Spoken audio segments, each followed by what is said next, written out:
大家好，我是滞留岛的艺术总监张宗安。原本我们跟 Melis 的合作是要到英国去亲身经历这件事情，但是因为疫情底下，我们产生出了一种被动的行为，就是线上的讨论以及沟通，就导致说这个合作必须要从线上开始发生。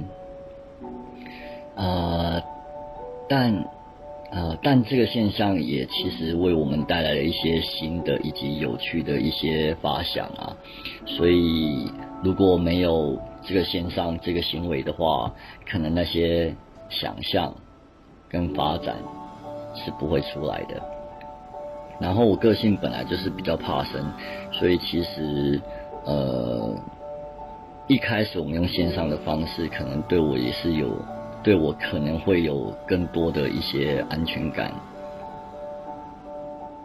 然后也相信透过线上，然后了解彼此，然后熟悉彼此的想法跟惯性之后，当我们真实见到面的时候，我们彼此之间的工作会更有效率。我们去年6月份的时候回到苏格兰跟 Melis 见面，然后做一个合作的一个动作，但因为疫情的关系，所以我们延至到今年的6月。那相对的，我们在6月份之前还是会持续的用线上的方式去做交流。在疫情底下，以及我跟 Melis 的距离之间，以冰河时期这个作品来说，要推动它的进度，我觉得还是以线上的方式会是比较有效率的。跟 Melis 的合作对于冰河时期以及我来说是有很大的帮助的，因为 Melis 本身就是一个障碍者，他对共融的理解的深度以及广度是比我们更有经验的，然后当然也包含我们彼此之间国情的不同，文化上的不同，当然也包含着思考惯性的不同，所以每一次的对话以及讨论其实都是一个冲击啊，对，然后这冲击对我来说是一个可以去调整我原本的惯有的一些想法，对，所以对我来说跟他的合作是一种成长。本身是一个非常有经验的艺术总监，然后在我们两者的想法上有差异的时候，他总是可以给出一些比较客观的意见，去整合我们的想法，然后他其实也非常支持我们这一次的共创，非常感谢他。I think COVID-19 is a global issue and impacted the world entirely, but each country decided to strategize differently, considering their health system and how the virus impacted their population.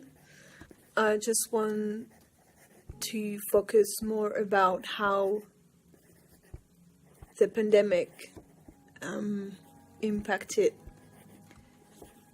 people's interactions and behaviors, because yes, the political response, especially in Europe, was to prioritize confinement or quarantine and gave a lot of responsibility to the people and how people would respect physical distancing and sanitary precautions and health precautions. So yeah, in France we've been confined for 2 months and we were asked to stay at home as much as possible. I'm more interested in the changes in our behaviors and in our social interactions regarding this COVID-19. How is it to be confined at home? Some people freaked out because they were not able to go to a lot of places as before. They found it difficult to be deprived from their freedom. And for some people, including me, this confinement was dearly appreciated, and was a moment of pause, and needed pause. So this leads us now in a world of uncertainties, not only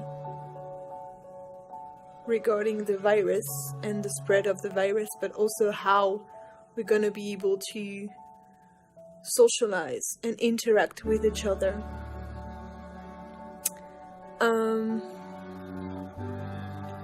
In the dance, I would be very interested in exploring notions of physical distancing,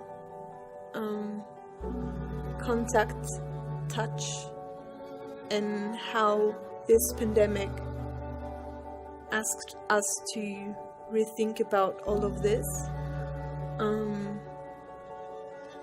There is also this element of routine that I find very interesting.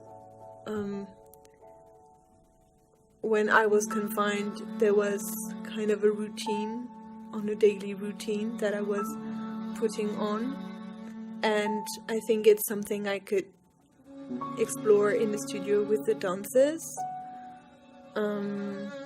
It also questions the notions of time. It was interesting to see how at the end of the week I could think that time was flying, and at the same time some days were very difficult to go through and time seems to be very long. So this notion of time would be also very interesting. This is what I think for now. Well, on a personal side, it will be my first project, both as a dancer and a choreographer. It's quite a challenge, and I can't wait to see if I can succeed in both of it. More generally, I'm excited by the idea of sharing collaboration with another disabled choreographer who comes from another culture, another country. He uses a different language. It will probably be quite a challenge to communicate, understand each other. It's gonna be, I think, quite interesting and impactful in our work, because we will have this time to understand each other, process before being able to be projective or producing a lot of movement, for example. But maybe not. Maybe it will be fluid and dance will be our universal language. But I really hope that it's going to be a way for me to expand my knowledge and explore my practice and find new ways of being creative. And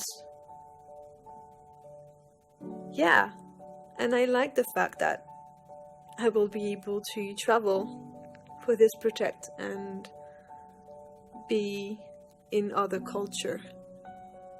So yeah,